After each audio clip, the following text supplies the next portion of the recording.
Small Saul by Ashley Spires.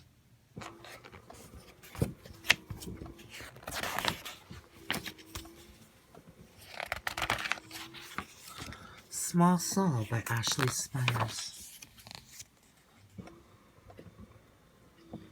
Small Saul loved the sea.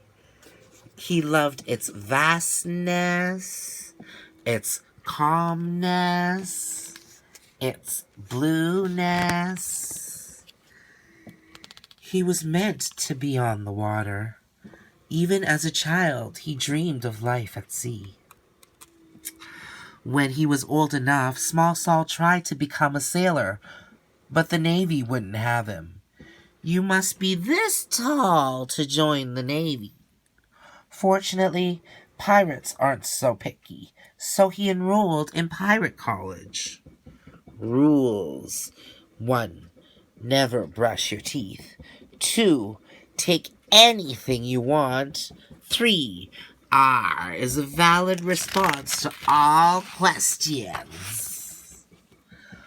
Small Saul was hardly a natural pirate.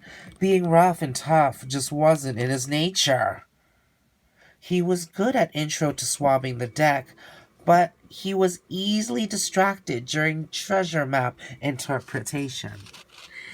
He did well in navigation, but he lacked focus in looting the basics.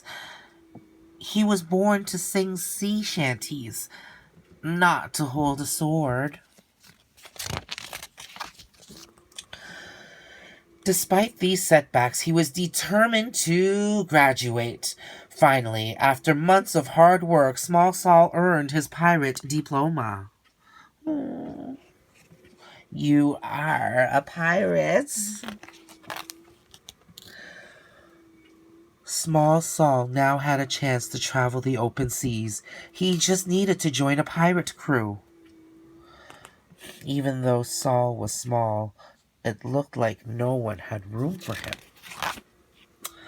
Until a voice hollered from the only remaining ship at port, "Ahoy there! Climb aboard!" At last, Small Saul would be a real pirate.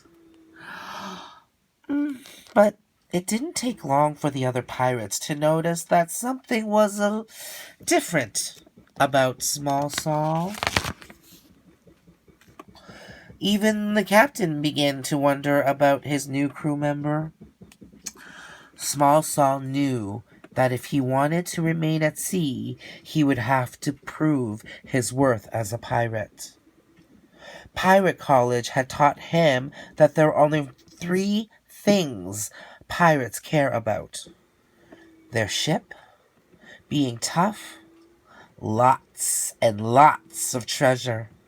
Small Saul would need to show that he cared about these things as well. He began with the ship. Small Saul decided to add some special touches to make the rusty squid a little bit more homey. Sadly, his efforts failed to impress his crewmates.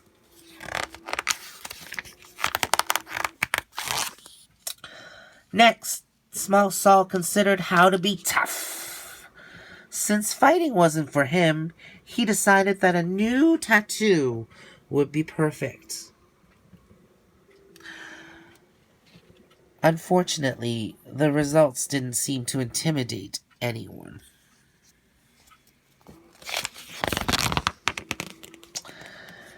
Redecorating the ship and demonstrating his fierceness hadn't worked. His only option was to get some treasure, but he wasn't sure how. Small Saul thought about how to find the treasure while he swabbed the deck. He stewed about it through battles. He mulled over it during kitchen duty.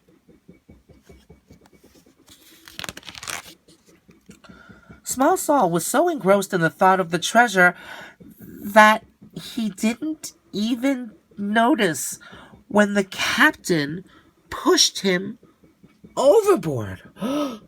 Oh no!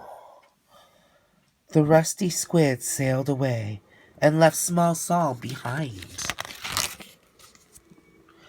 Soon, mold began to build up on the ship's deck.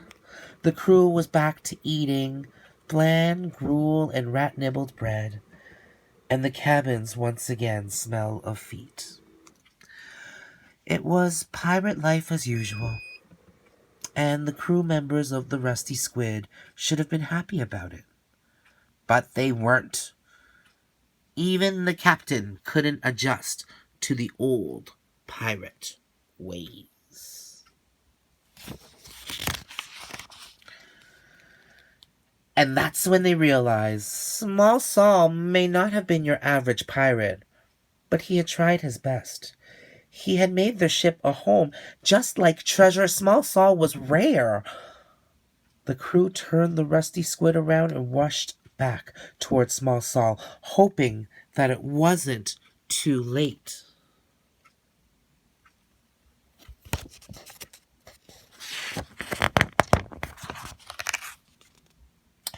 When the pirates apologized for throwing him overboard, Small Saul forgave him. They were pirates after all. Throwing people overboard is just something they do. Small Saul was happy to be sailing again, and his shipmates were happy to have him back. He was where he was meant to be, sailing the high seas and being a pirate in his own special way.